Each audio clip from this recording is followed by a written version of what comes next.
Most fires are accidental, caused by careless people. We can put it that way. It's careless use of smoking. Maybe they have an extension cord that's plugged in. They know it shouldn't be.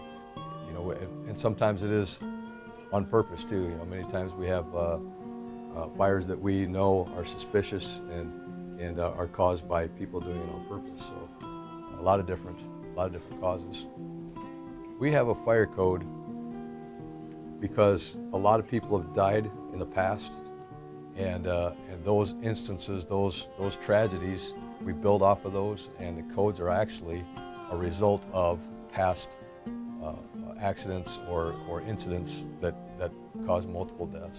I've really, over the years, after I became a fireman, I became very conscious of when I'm inside a building, how to get out of a building. Most people, and this is again from history, will try to get out the same door they came in.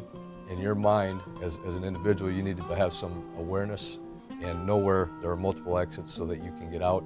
We'll risk a lot to save a lot. Just the building itself, they can rebuild a building. So people are our number one. We'll risk a lot to save people. Sure, a lot of it has to do with risk and benefit and how much we want to risk to save something. A defensive strategy is simply the building is beyond what we can save, and so then we might want to save what's on either side of that building or behind the building. So we'll let that building go. Nobody will go offensive. We won't go inside that building to try to extinguish a fire. We'll stay outside and call it defensive. Protect exposures, make sure nobody gets hurt. That risk benefit tells us that if that building's going to burn up, it's not worth putting anybody in any danger, but just try to control the fire and let it burn itself out. It used to be that water fire rescue has always been an aggressive interior attack type of fire department. So if a residential structure's on fire, our tactics usually entailed breaking the door down and going in and attacking the fire from the inside. Things have changed now where if we show up at a fire and I have fire coming out of a window, we will attack that fire from the outside for about 30 seconds. We'll go a real narrow stream with our nozzle, and we'll hit it at the ceiling from the outside about 30 seconds, and then we'll transition and go inside and finish extinguishing the fire. So our tactics have changed a lot. And being a second generation firefighter, I talked to my dad, who was a battalion chief and retired over 20 years ago, and he cannot grasp the new tactics that we are practicing now. We're starting to practice. He just can't get it. So they're changing a little bit. Search and rescue is a big part of that too, our tactics.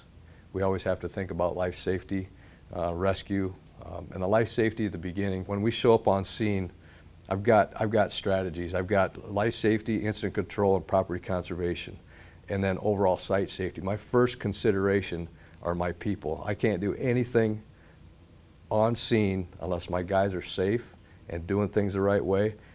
If it's 3 in the morning, where people are probably going to be there. If there's a car in the driveway, that's a sign telling me somebody's probably there. So rescue might be my first tactical priority, even before extinguishment. So I've got to play all those things out in my head as I arrive. My name is Chris Ferguson. Currently I'm a lieutenant, but I am the fire marshal for the department. I've been the fire marshal since January 1 of 2017. My canine partner Radar, he goes with me every fire that I go to work, that I go to investigate. Typically we average anywhere from 40 to 50 deployments in a year. That goes for structure fires, vehicle fires. Essentially anytime I can get them out and work, I'm going to do that. We use dogs for a number of reasons, one being they're essentially unbiased in an investigation.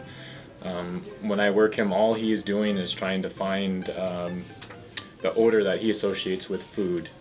He's not necessarily looking for evidence of a crime. He's just trying to find that odor with the hopes of being fed. So they're unbiased in that approach. They're also much more sensitive in terms of their nose than any of the other forms of detection that are out there, which makes them hopefully more reliable and more accurate when it comes to doing the investigation.